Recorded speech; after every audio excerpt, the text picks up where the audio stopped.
Hello, welcome back to Leith Central. In this update we'll carry on with the work in the corner behind me, and also we'll take a look at a couple of new arrivals and a recently completed bus kit that I've been cracking on with on the workbench. And as you can see, there's also a wagon up on the layout at the moment. That is one of the English China Clay silver bullets in weathered condition, Kernow limited edition that I've had kicking around the model room for a while. So in a future review, that will be the next subject of review. So we'll get on with some work on the layout today, and we'll look at doing a review on that model in the coming week or so. So the new road vehicles for Leith Central and on my other projects are this Sunside Models Kit 72 of a Leyland Alexander Olympian in long body form. That's just been finished off my workbench. That's a really nice kit, goes together really well, and I've just finished that in Lothian livery with the transfers from the same company. Get quite a comprehensive range of transfers from Sunside Model for doing your road transport. And the other two arrivals are the two Scottish and Newcastle flatbed lorries, one from the Trackside range and the other from the Oxford Diecast range. They were both going fairly cheap at Hattons, so I added a couple of them to my order of more scenic bits, and they'll take position on Leith Central occasionally. And also I'm looking at, with the shunt puzzle I mentioned, looking at making that a brewery layout, so I thought they'd suit for that as well. So that's the newly completed kits. I'll put you some photos on the newly completed kit and new arrivals, sorry, and I'll put you some photos up of those next, and then we'll get on with focusing on the area in the corner of the layout. Okay, so on with the update proper. As I said, I'm going to be focusing on the same areas did on the last update at this end of the layout, and what I've done in preparation for that is I've just completed this little piece of platform ending here and the cover, left that empty gap there for slotting the next board into there, which I'll get to when I build the new board. And I've also ballasted the ends of platform 1 and 2, that way I don't have to work round the bridge when the bridge is in place. So that was done prior. I already showed you my ballasting processes on the platform end and also on the previous update, so I just got that done ahead of time. The first part of the work will be to glue down this section here, and then to put fascias and glue in place this retaining wall before we do the final piece of ground cover down here. That way we can blend the edge in. So I'll get that glued down, and then we'll look at getting the retaining wall faced up and painted, ready to go in.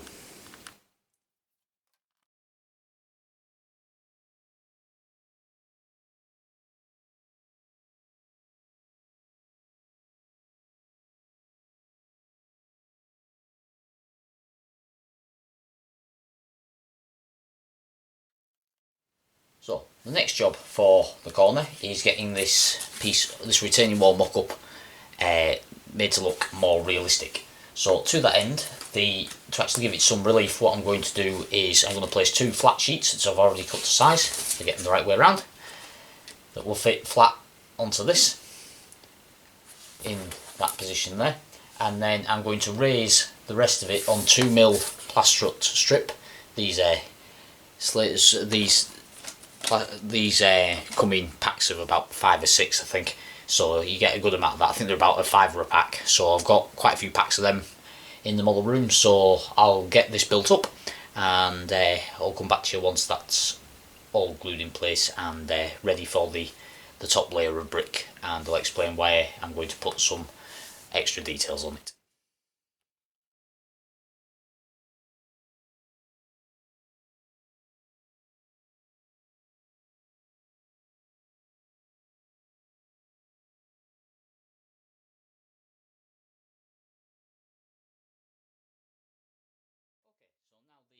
Plastrut is fitted.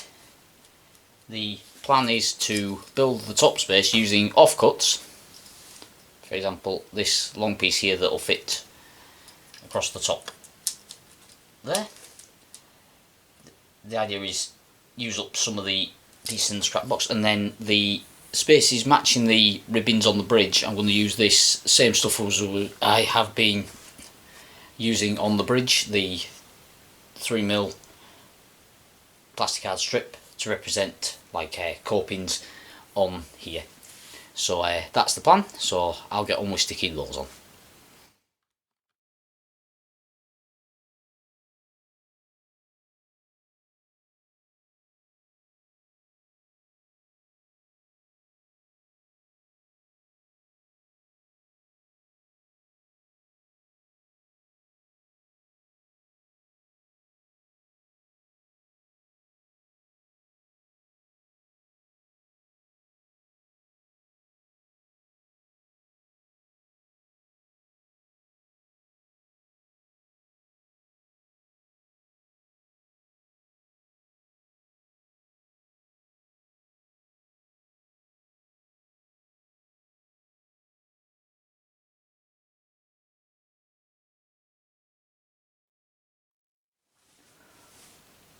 Okay, so that's all the fascia pieces fitted, apart from a couple of small pieces of white stripping that will match this bound in the bridge here. I'm just going to put a little strip onto that edge there, and then I might repeat it across the middle and then across there. I might add that on. So the next step will be to get that primed and painted as per the platform edgings and this area here. That's now stuck down firm. Then I'll get that glued in place and we'll be ready to start filling in the ground cover down here. The area on top here will be filled in once that's glued in place, which brings me nicely on to some equipment I have for doing that that I'll take you through now. Okay, for completing this scene in the corner and adding some shrubbery, I mentioned we're going to get some green into this area of the layout. So what I have, the combination I'm going to use on that area there is, if I start from the small bottom, I'm going to just give it a coat of brown scatter first. But I've got these static grass clumps from Pico Scene. That's PSG 65, and they're 6mm self-adhesive grass patch tufts. So we'll see how they stick down and everything. I thought I'd give them a try. They are quite cheap, and I think you get 100 in a box like that, which is good value. Next thing I've got at the opposite end of the spectrum are some Gauge Master trees, which I'll do a little bit of extra work to make them look a little bit more realistic. But we'll pick the best of them and we'll put a couple of those into this corner here. Maybe leaning over, give them a bit of a trim because they'll be hidden in the shade under the bridge. For doing the bushes and stuff around that area, I've got some of this Woodland Scenics clump foliage, which just the general teased out stuff. You can make that into little tiny bushes or big bushes, whatever you like. And to complete it, and probably one of my favourite scenic items right now, these are a 14 pack of flower bushes from TP. These are really realistic. They're really brilliantly detailed. They do quite a large range. I know Everard Junction used some, and that's where I saw these initially from doing the backyard. This is the flower bushes collection, the wildflower bushes. So the idea is I'm going to put the odd one of these in amongst with that area there, and we'll make it look mixed, and so it's not all just big patches of one colour of green. I've got 3 colours of foliage there and also the flowers there. So we'll see how that develops once we get onto it. So I'll go and get the retaining wall primed and painted, and we'll move on to getting some ground cover in that corner.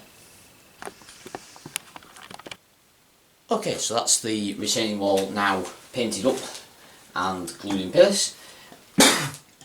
As I said before, I've used the same process for painting as I used for this small wall and also the platform edges. If you take a look back at the platform 2 and 3 video, you can see how I build up that paint scheme. I showed that on platform 1 as well also. And then that's just glued in place the same way as the back seam was, so that's built up now. So the building stands 1mm off the back seam, and the retaining wall stands a further 2mm off the back seam. So that gives some relief to that area there. I haven't decided yet whether I'm going to run just a strip along the top or put some of the Metcalf capping stones along the top of there just to add a little bit more relief to it. But I'll decide what I'm doing with that once I get the next area done, which is putting some ground cover down. For this I'm going to use the initial base of the Jarvis Construction Countryside Scenes Dark Earth Scatter number 31 is where I'm going to start with that. I've been using the Wills and Gauge Master scatters up until this point on Leith Central for the ballast and things, and this stuff seems to be formed of a different material, so we'll see if that goes down the usual method. I'm going to use the same approach as I did to my ballasting, but we'll see how this performs in comparison to the other products I've been using elsewhere on the layout.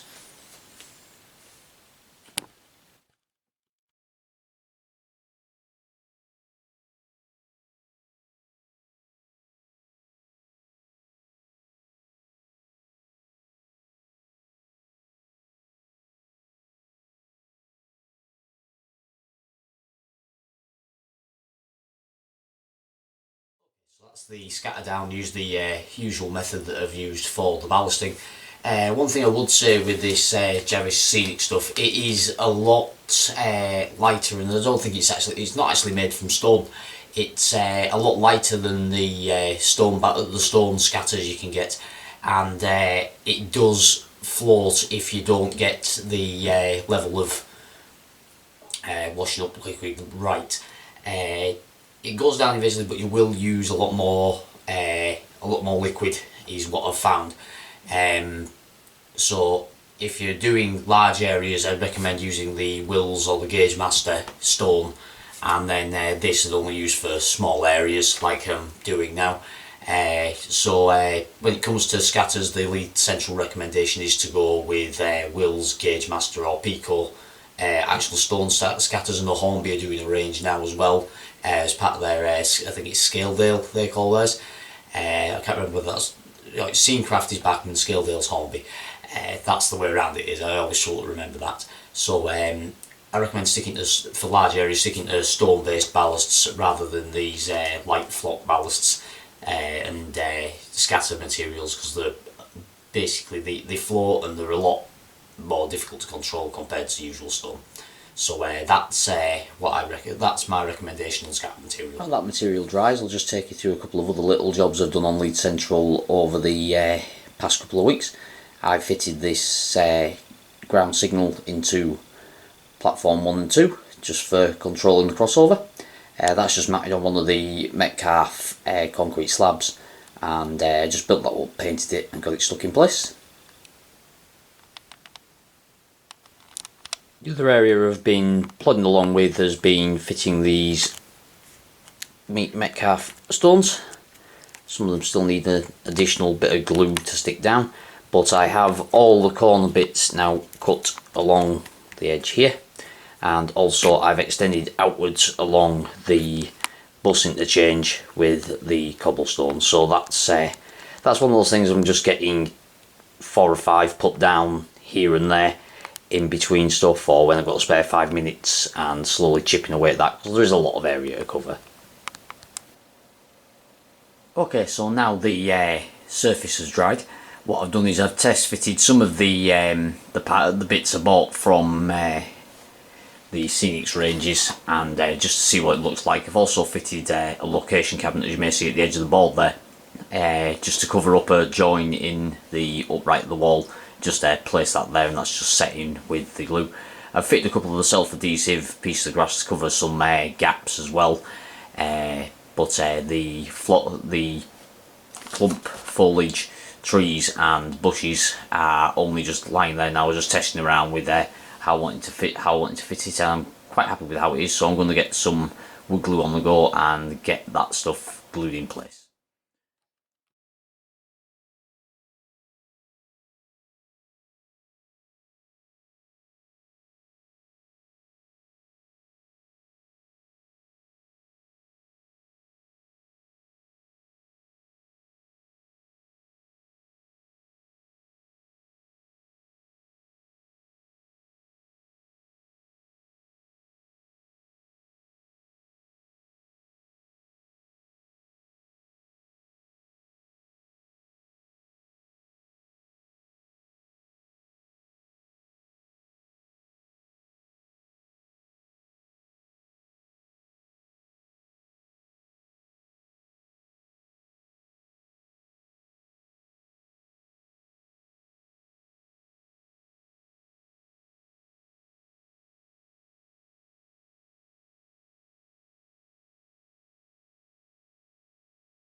Okay, so that's the scenic bits now glued in place, but I thought I'd bring you around to show from this angle as well, where I've left under the bridge bare. Obviously there's no light going to get into there because of the bridge, so not much will grow, so there's a couple of tufts of grass just hiding the point motor wire and just in the corner next to the location cabinet there, but then the greenery starts beyond the bridge. And I've added a couple of those wildflowers in as well, one representing I'm looking for more of an autumnal look, like towards late summer, so the fruit bushes are being flower, so there's just a couple of rogue ones there, maybe a raspberry bush or something over in that corner, and then built up this area here sort of like a gorse bush, and then some lower ground cover as well. I've also put a couple of old scrap sleepers in amongst it as well, just hiding, poking out the vegetation, just to add a little bit of extra interest, and a piece of scrap rail there as well. Just generally little bits out the scrap box, just to add to the scene. I've also put the odd piece in front of the cable trunking as well to show where it's grown through underneath. So that's the greenery fitted to the low level. The next step will be to work on the bridges, which I will do over the course of the next update. The next update will be a step-by-step on building the second bridge, and then also fitting these detailing parts, and then I'll be looking at priming and painting the bridge over the coming weeks.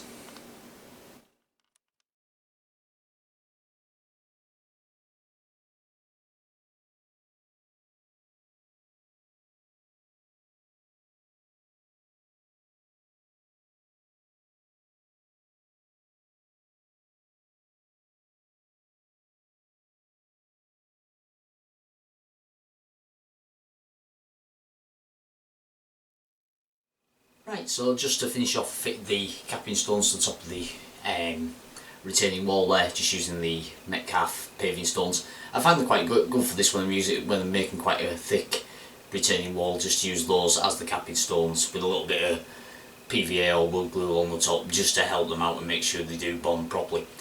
But as I said, this seems like a good place to leave this update.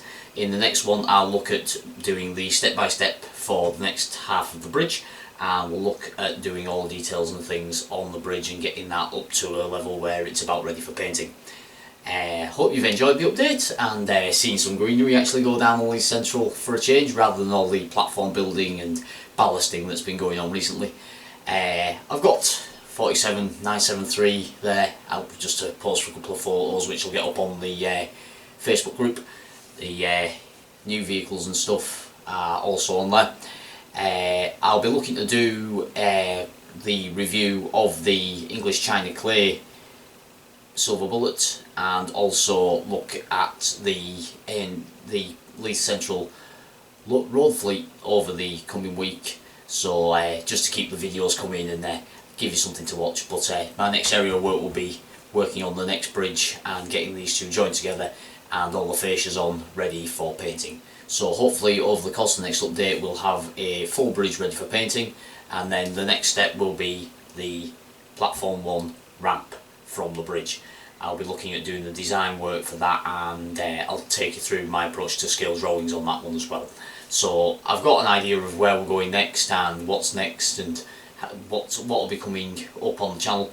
There's also the archive videos will carry on to come, and also something I've been posting on RM Web under the title Short of Inspiration, which is short form trains for small layouts, and also other inspirations, like the one that I put up recently was a load of drags, whether that be full HST sets or everything down to just the diesel drag and the steam loco and support coach. So they're on RM Web. They're also on the YouTube channel if you want to go and take a look at those for some inspiration for your layout. There will be one next week on short engineers trains. So keep yourself up to date with the channel by subscribing, clicking the little alarm clock, the little alarm bell, and remember to like as well. And any shares would be most welcome, because what I'm actually looking to do now is if and when the channel does reach 1,000 subscribers, especially with what's going on at the moment, I actually volunteer at the North Yorkshire Moors Railway, so I'm going to look at setting up that once the channel is beyond 1,000 subscribers in the monetisation on YouTube, is to send at least 25% of that to the North Yorkshire Moors Railway. That because I do this as a hobby. It's not. I'm not looking to do this for an income, so I'm going to send a marked percentage of that to the North Yorkshire Movers Railway, and also maybe look at other charities, maybe doing a poll for another charity to send that to. So like, share and subscribe on the channel, and I'll have some more videos from Leith Central and the real thing to you shortly. See you soon.